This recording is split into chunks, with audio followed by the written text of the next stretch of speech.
Bismillahirrahmanirrahim. Assalamualaikum warahmatullahi wabarakatuh. Hai anak-anak. Alhamdulillah kembali kita bertemu dalam pembelajaran online. Sebelum kita belajar, mari berdoa menurut agama dan keyakinan masing-masing. Berdoa dimulai.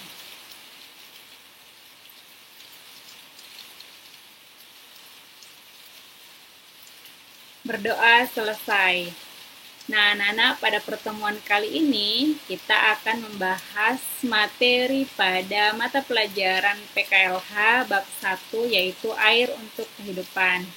Nah, kali ini kita akan membahas tentang parameter air. Ternyata, pada umumnya masyarakat tidak memperhatikan kualitas air yang digunakan. Selagi airnya masih jernih, maka menurut masyarakat air tersebut masih layak untuk dikonsumsi. Padahal air yang berkualitas harus memenuhi beberapa persyaratan dan ditentukan oleh beberapa indikator. Nah, indikator air yang bisa digunakan tersebut yang akan kita bahas hari ini yaitu parameter air. Nah, parameter air yang hari ini kita akan bahas adalah yang pertama tentang parameter fisik, ya, penampakannya air secara fisik, kemudian parameter kimia, kemudian parameter biologis, dan yang terakhir adalah parameter radioaktif. Disimak baik-baik ya anak-anak. Untuk parameter fisik, ada 6 fokus yang akan kita bahas.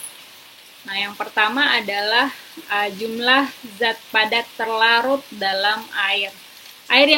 Air yang berkualitas ya tidak boleh mengandung zat padatan. Karena ketika air dididihkan, maka zat padat tersebut akan larut dan menurunkan kualitas air. Yang kedua, dari parameter fisik, air yang berkualitas merupakan air yang tidak mempunyai bau ya. Jadi air yang mempunyai bau busuk mengandung bahan-bahan organik yang diuraikan oleh mikroorganisme. Jadi air yang berkualitas itu tidak memiliki bau. Parameter fisik yang ketiga adalah tingkat kekeruhan air. Air yang keruh mengandung koloid dari tanah liat. Semakin keruh maka kualitas air semakin buruk. Air yang berkualitas itu tidak memiliki warna. Biasanya warna yang terkandung dalam air merupakan disebabkan dari anorganik dan organik. Anorganiknya berasal dari lapukan batuan dan logam, sedangkan organiknya berasal dari lapukan-lapukan tanaman atau hewan. Nah, parameter fisik air yang ketiga adalah rasa. Air yang baik itu tidak berasa. Jika air yang dirasakan oleh lidah terasa asin dan asam, maka kualitas air tersebut tidak baik. Nah, yang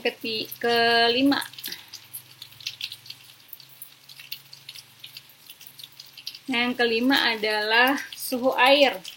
Ya, air yang baik adalah air yang memiliki temperatur yang sama dengan temperatur udara yaitu 26 sampai 30 derajat Celcius. Kemudian yang keenam adalah warna. Air yang berkualitas baik itu jernih dan tidak berwarna. Apabila mengandung warna, maka air tersebut berbahaya bagi kesehatan. Nah, itu untuk parameter fisik. Berikutnya adalah parameter kimia. Ini air yang tercemar oleh limbah kimia itu sangat berpengaruh terhadap kegunaan air tersebut.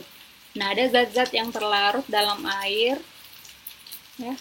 Ini yang pertama adalah zat beracun, yang kedua zat yang dibutuhkan oleh tubuh dalam kadar tertentu, kemudian zat tertentu dengan batas-batas tertentu karena menimbulkan gangguan fisiologis, Kemudian yang keempat, terakhir, bahan kimia yang dapat menimbulkan gangguan teknis seperti korosi pada logam, timbulnya kerak pada kettle atau alat dapur. Nah, ini pengaruh zat-zat kimia yang ada dalam air ya. Berikutnya parameter biologis.